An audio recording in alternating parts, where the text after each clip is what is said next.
Ada saudara yang masih merayakan ulang tahun, sholat pakai niat, termasuk puasa diajarkan kepada anaknya pakai niat.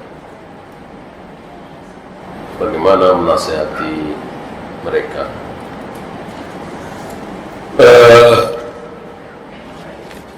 Mungkin akan lebih baik diajak ngaji. Biasanya kalau kita sendiri yang ngomong, apalagi di hadapan orang tua, mertua, paman, bibi yang lebih tua, ada sesuatu. Walaupun tentu boleh-boleh saja dan bagus. Tapi dengan diajak ngaji, dengar langsung dari ustadz-ustadznya, insya Allah. Duduk, ya kan?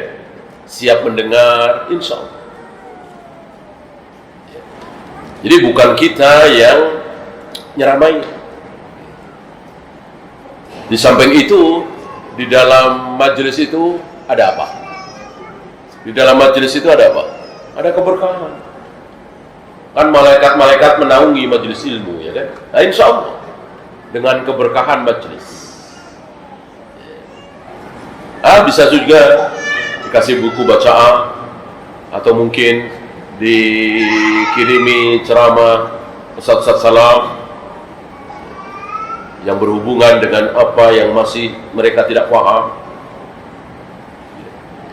Intinya kita tetap berusaha supaya saudara-saudara kita ini mengenal sunnah.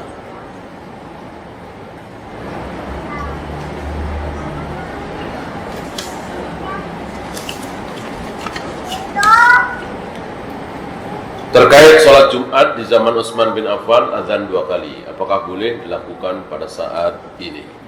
Tidak sepakat. Tidak sepakat. Beda dengan sholat taraweh berjamaah setiap malam di bulan Ramadan. Sepakat semua. Tidak ada satupun yang membantah. Ya. Itu kan pertama kali dilakukan di zaman Umar. Di zaman Nabi tadi. Sholat berjamaah tarawih itu dalam sekali Ramadan paling 2 malam, kadang pernah 3 malam. Di zaman Abu Bakar masih seperti itu. Di awal-awal zaman Umar masih seperti itu. Satu ketika Umar masuk ke masjid pas malam bulan Ramadan, ada yang sholat sebelah sana, ada yang sholat sebelah sini, ada yang berjamaah beberapa orang. Lalu Umar mengatakan, mulai besok kalian jangan sholat tarawih sebelum datang Tamim Ad-Dari atau Ubay bin Ka'ab. Mulai besoknya seluruhnya bermakmum kepada Tamim Ad-Dari. Kadang-kadang Ubay bin Ka'ab. Setiap malam di bulan Ramadan sampai Umar wafat, diteruskan di zaman Utsman, sampai Utsman wafat, diteruskan di zaman Ali, Muawiyah, ya terus sampai hari ini. Tidak ada satupun para sahabat yang tidak setuju. Termasuk ketika awalnya sedikit berdebat, apakah Al-Quran ini mau dikumpulkan dalam satu mushaf. Akhirnya sepakat, tidak ada yang membantah. Termasuk ketika Ali bin Abi Thalib mengatakan, kita perangi kaum muslimin ini. Kenapa? Karena dia menyimpang, karena tidak taat kepada Amirul Mukminin. Dia Khawarij. Tidak ada satupun yang bantah. Termasuk ketika Abu Bakar memerangi orang-orang Islam yang tidak mau bayar zakat. Awalnya Umar tidak setuju, akhirnya setuju. Akhirnya sepakat semua. Nah, adapun azan Jumat 2 kali, ini tidak semua sepakat. Banyak sahabat yang membantah. Salah satunya yang sangat vokal adalah Ibnu Umar. Membantah keputusan Utsman, tidak setuju kalau azan Jumat 2 kali. Karena di zaman Nabi sekali, di zaman Abu Bakar sekali, di zaman Umar sekali, di zaman Utsman 2 kali. 2 kalinya ini yang pertama jauh dari waktu duhur dan dilakukan di pasar untuk memperingatkan kepada kaum muslimin bahwa hari ini hari Jumat. Tidak seperti yang kita saksikan di beberapa masjid sekarang ini.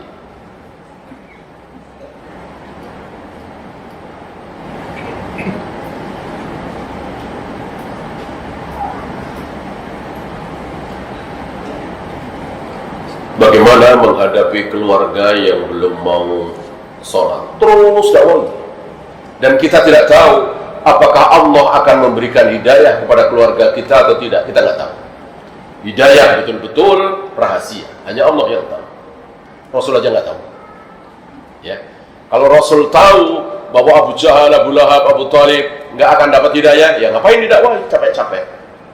Kenapa beliau mengajak Abu Jahal, Abu Lahab, Abu Talib dan lain-lain masuk Islam? Ya karena beliau nggak tahu. Kalau ketiga-tiganya tidak akan diberi hidayah. Ya. Bahkan sangat menakjubkan orang yang menghalang-halangi Abu Talib masuk Islam, akhirnya dia sendiri masuk Islam. Jadi betul-betul hidayah itu rahasia. Ya. Baru lihat, baru kenal dari jauh, bukan orang Arab, orang Parsi. Begitu ketemu Nabi, langsung baca syahadat. Siapa? Salman Al-Farisi. Salman Al-Farisi itu dari Parsi, maka disebut Al-Farisi, dari Faris Parsi. Oleh karena itu kalau ibu punya anak dikasih nama Salman, terusannya jangan Al-Farisi, bohong kan, dari Parsi. Ya Salman Al-Bekasi, Salman Al-Rawamangi, ya. Salman Al-Farisi, Uwais Al-Qarni, tidak boleh. Uwais saja, jangan Al-Qarni. Al-Qarni kan dari Qarn, Yaman. Abu Dzar Al-Ghifari, Abu Dzar saja, Al-Ghifarinya jangan, bukan dari Ghifar. Gitu ya. Nah ini menunjukkan bahwa hidayah itu betul-betul milik Allah. Rasul nggak tahu apa-apa, nggak punya kekuasaan sedikit pun. Kalau hidayah itu taufik kok ada di tangan Nabi, barangkali semekah Islam semua, masuk surga semua. Ya. Justru yang tidak disangka-sangka malah masuk Islam, yang sangat diharapkan oleh beliau. Abu Talib sepertinya tinggal selangkah. Udah baik, membela Nabi, siap mati demi Nabi, menyayangi Nabi, Nabi juga sayang kepada beliau. Kurang apa? Tapi karena Allah tidak berkenan memberikan hidayah kepada Abu Talib, ya akhirnya Abu Talib kekal di neraka selama-lamanya. Boleh ya? Apalagi keluarga kita nggak tahu. Kita cuma bisa mengajak. Ya. Kalau kita punya kekuatan boleh dipakai. Misalnya kita punya kelebihan rezeki, dia miskin, kita bantu. Jangan lupa sholat ya, sambil bawa sembako, tapi sholat ya, insya Allah. Insya Allah banyak orang-orang awam, imannya lemah, akan melakukan sholat dan seterusnya dengan cara-cara seperti itu. Ya kita maklumi, karena memang seperti itu.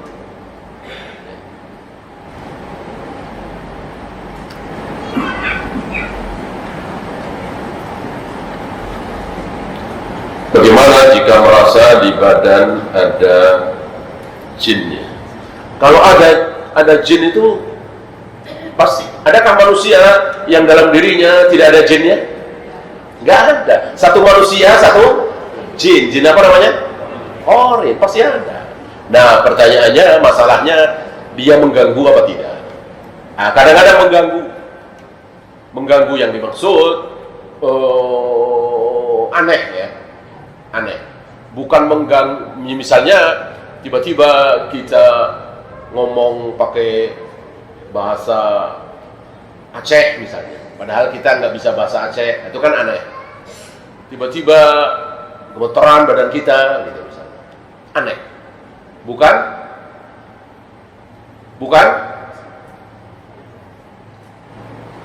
Mau sholat malas, mau baca Al-Quran malas, bawaannya nonton sinetron, dengar musik.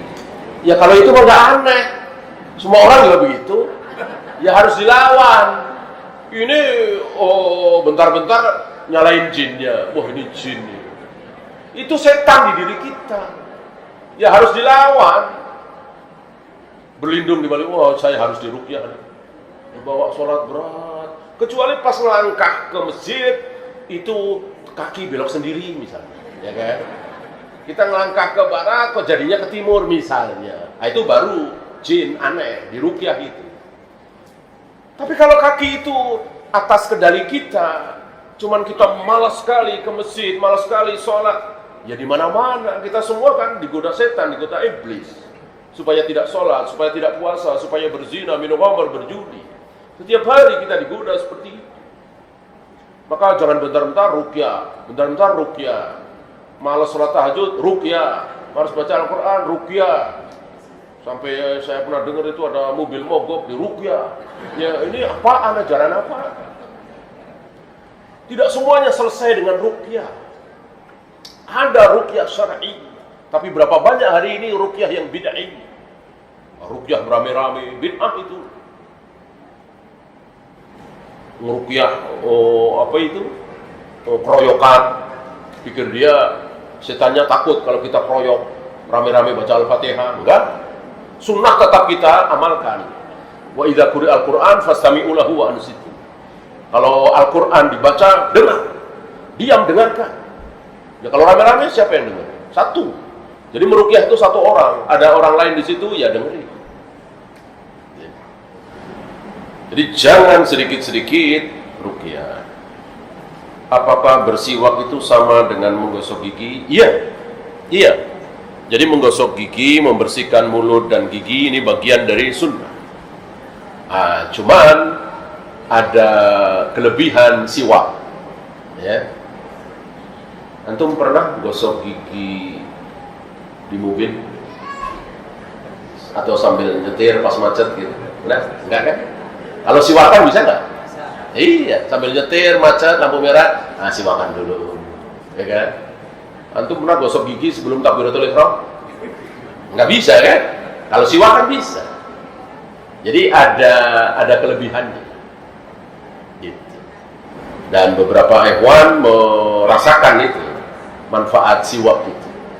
Sebelum biasa siwak, itu 4 bulan, 5 bulan harus, apa istilahnya itu, ke dokter gigi itu, yang karang gigi itu.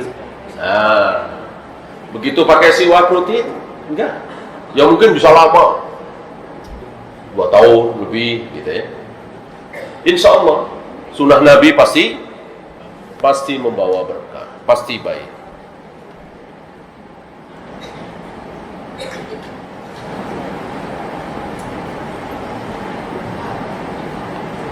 Bolehkah sholat berjamaah, imamnya sholat sunnah, makmumnya sholat wajib? Boleh nggak kira-kira? Makmumnya, imamnya sholat sunnah, makmumnya sholat wajib. Jawabnya, boleh. Siapa yang pernah mencontohkan? Mu'adz bin Jabal. Mu'adz bin Jabal sholat isya bersama Nabi SAW. Pulang, sudah ditunggui oleh kampungnya, di kampungnya, untuk ngimamin sholat lagi. Kan ma'ruf cerita itu. Apakah sholat kedua bagi Mu'adz bin Jabal ini wajib apa sunnah? Sunnah. Makmumnya wajib, ya kan? Artinya antara imam dengan makmum niat sholatnya tidak harus sama. Abu Bakar pernah juga mengimami sholat, beliau sunat, makmumnya duhur atau asar.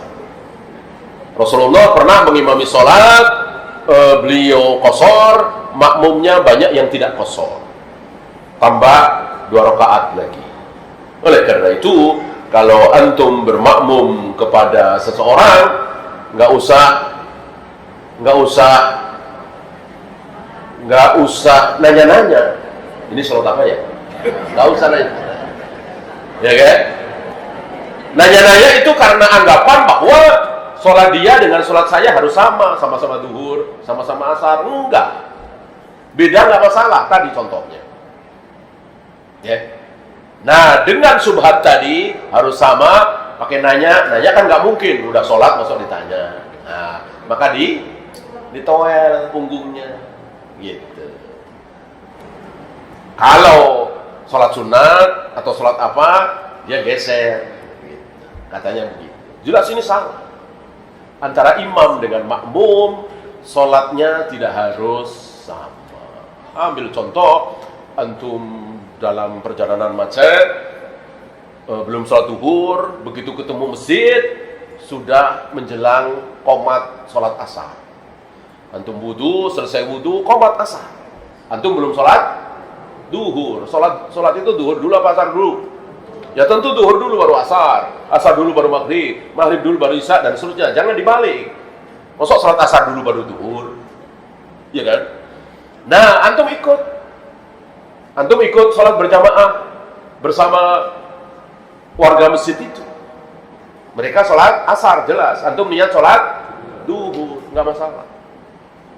Nggak masalah. Setelah salam, baru antum sholat asar. Ya.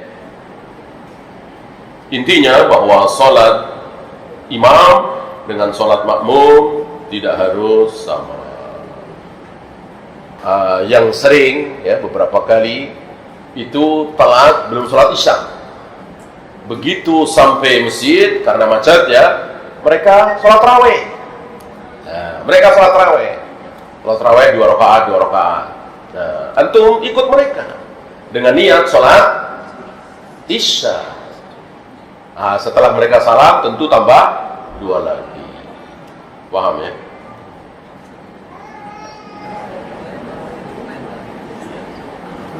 Bagaimana cara mendoakan orang tua yang dicontohkan oleh Rasulullah? Ayat tadi diperintahkan oleh Nabi, walaupun Nabi tidak melakukan, tapi diperintahkan oleh Nabi. Kan sunnah itu bukan cuma fi'liyah. Sunnah itu ada 4. Ada fi'liyah perbuatan Nabi ya. Ada lagi qauliyah, ucapan Nabi. Nabi nggak pernah melakukan, tapi beliau mengucapkan, lakukan ini, ya, itu sunnah.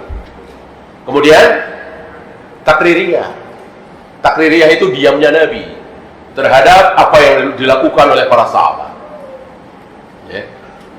Seperti para sahabat mengatakan manusia terbaik setelah para nabi itu Abu Bakar, kemudian Umar, kemudian Utsman.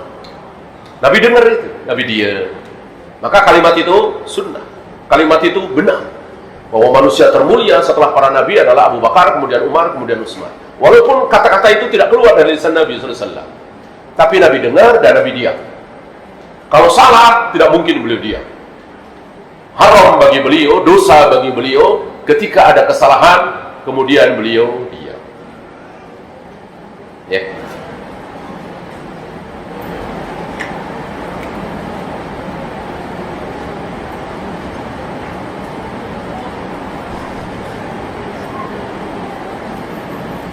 Bagaimana kalau kita masuk ke masjid berjamaah tetapi imamnya terlalu cepat?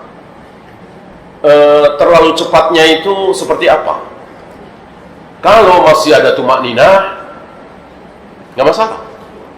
Allahu Akbar, Sami Allahu liman hamidah, Allahu Akbar. Ini kan cepat ya. Tapi ada tumakninah. Tumakninah adalah berhenti. Ada berhenti.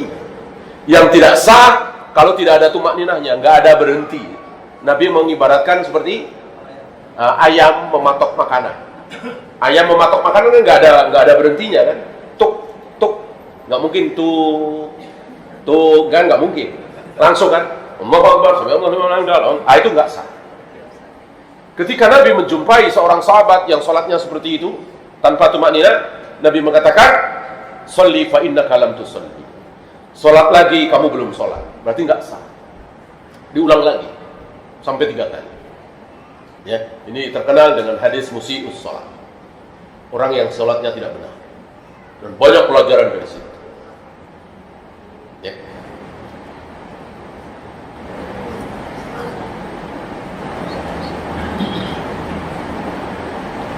Bagaimana dengan perayaan Maulid? Nah, ini salah satu dalil yang mereka pakai, justru dalil tersebut menampar mereka sendiri.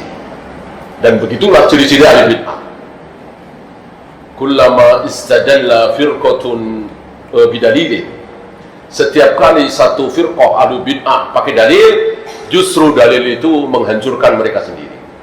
Salah satu dalil yang mereka pakai untuk merayakan Maulid adalah ketika Nabi berpuasa hari Senin. Beliau ditanya, "Ya Rasul, kenapa engkau berpuasa hari Senin?" Nabi menjawab, "Karena hari Senin adalah hari kelahiranku." Hari Senin adalah hari kelahiranku, dan jelas ini sahih. Nah, mereka berdalil dengan dalil ini, lihat tuh. Nabi memperingati hari kelahiran beliau hari Senin kan? Ini luar biasa bodohnya. Sejak kapan merayakan sebuah hari pakai? Sejak kapan merayakan sebuah hari pakai puasa? Di mana-mana merayakan sebuah hari itu pakai makan-makan, minum-minum, merayakan Idul Fitri, merayakan Idul Adha. Boleh nggak puasa? Tidak boleh, haram. Merayakan sebuah hari adalah dengan makan-makan, dengan minum-minum, dengan kegembiraan. Masa merayakan sebuah hari pakai puasa? Ini keblinger tentunya. Ya, itulah kebodohan. Ya, dan begitu ahli bid'ah ini diselimuti dengan kebodohan. Mereka tidak sadar. Lalu, kenapa beliau hari lahir beliau puasa hari Senin? Ya, apa hubungannya dengan 12 Rabiul Awal? Kenapa terus dilarikan ke 12 Rabiul Awal? Ya ikuti aja beliau puasa hari Senin kalau mau, dan Kamis. Kenapa dilarikan kemana-mana? Itulah ahli bid'ah. Mereka cari dalil setelah dibid'ahkan, baru cari dalil.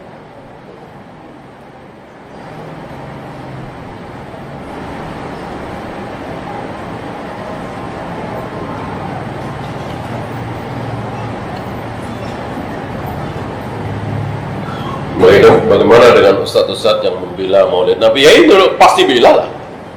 Pasti bela, namanya syubhat. Ya, syubhat ini luar biasa. Kalau pelacur, pezina, penjudi, pemabuk, pengedar narkoba, kita bilang di hadapan mereka narkoba haram, zina haram, judi haram, mereka menerima apa menolak? Menerima. Mereka manggut-manggut. Iya, zina memang haram, berjudi memang haram. Tapi mereka tidak mampu melawannya, kalah oleh setan, oleh iblis. Berbeda dengan syubhat.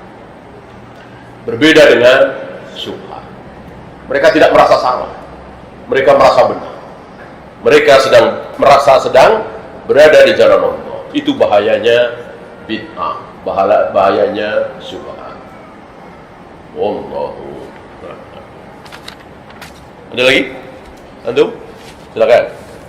Syukur wudhu, salat sunnah syukur wudhu, apakah dilakukan oleh Rasulullah? Iya, tidak ada riwayat bahwa beliau tidak melaksanakan, karena jelas ini sunnah. Ya, kecuali ada dalil, Nabi nggak pernah. Gitu. Seperti tahiyatul masjid. Sering sekali Nabi masuk masjid tidak sholat tahiyatul masjid. Kapan? Hampir setiap kali mau ngimami. Gitu ya. Beliau masuk masjid minimal 5 kali dalam sehari semalam, ya kan? Mau ngapain? Nah, ngimamin sholat. Apakah ada riwayat? Bentar, jangan komat dulu. Aku mau sholat tahiyatul masjid dulu. Ada? Tidak ada. Tidak ada. Beliau langsung ngimamin. Kenapa? Karena sholat tahiyatul masjid khusus bagi orang yang akan duduk di masjid, seperti kita tadi. Kita datang ke masjid kan mau duduk. Nah, jangan sholat dulu 2 rakaat tahiyatul masjid. Adapun antum masuk masjid langsung sholat subuh, langsung sholat duhur, langsung qobliyah duhur, perlukah tahiyatul masjid? Tidak perlu. Tidak perlu. Ya. Berarti ada dalil bahwa Nabi sering sekali tidak sholat tahiyatul masjid. Berbeda dengan sholat sunat wudu. Karena beliau mengatakan bahwa ini sunnah, bahwa Bilal melakukannya bukan berarti cuma Bilal, ya. Bilal tidak pernah meninggalkan sholat sunat wudu, dan setelah wudu selalu diikuti dengan sholat 2 rakaat. Itu yang selalu dilakukan oleh Bilal. Bukan berarti selain Bilal tidak ada yang melakukan. Ada, mungkin selain Bilal tidak rutin, namanya juga tidak wajib, kan? Jadi jangan disimpulkan bahwa sholat sunat wudu hanya dilakukan oleh billah. Wallahu. Ya. Kalau telat bangun subuh, kita langsung sholat subuh atau kemudian? Tergantung. Antum telatnya berapa menit? Kalau jauh banget. Kalau jauh banget, sudah mendekati matahari terbit, jangan qobliyah subuh. Ya, qobliyah subuh, antum sudah rutin, tapi kesiangan kan boleh dilakukan di waktu duha, jam 8 misalnya, setengah 9 misalnya. Gitu. Kecuali antum kesiangan seperti Rasulullah, matahari sudah tinggi. Mungkin di kita sudah jam setengah 8, jam 8. Maka nyantai aja, mau udah telat kan, wudu, gosok gigi, nyantai aja, nggak usah buru-buru. Kemudian sholat qobliyah subuh dulu. Habis sholat qobliyah subuh, kemudian qomat, kemudian sholat subuh. Tapi nggak usah adzan ya. Untuk adzan subuh jam 8. Ya. Kalau qomat ya. Gitu. Ya. Mendawamkan membaca surat Al-Mulk tiap malam, apakah itu ada dalil atau memang bagaimana? Saya tidak tahu dalil yang sahih ya. Kalau yang nggak sahih kan ya bertebaran ya. Saya tidak tahu. Ya kalau mau baca saja. Tapi jangan menentukan, jangan mensyariatkan. Artinya antum memang pengen mau baca, dan akan lebih baik ganti malam berikutnya surat apa gitu. Karena maniqtadha faqad syara'a. Barang siapa yang menentukan apa yang tidak ditentukan oleh Allah dan Rasulnya, berarti dia telah membikin syariat sendiri. Kalau itu ada dalilnya.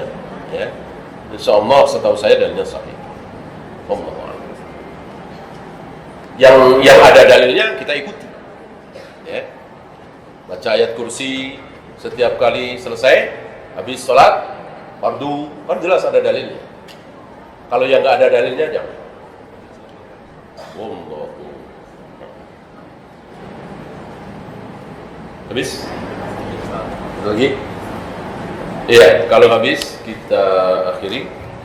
Mudah-mudahan yang sedikit ini bermanfaat. Kita tutup. Subhanallahumma bihamdika, asyhadu an la ilaha illa anta, astaghfiruka wa atubu ilaik. Assalamualaikum warahmatullahi wabarakatuh.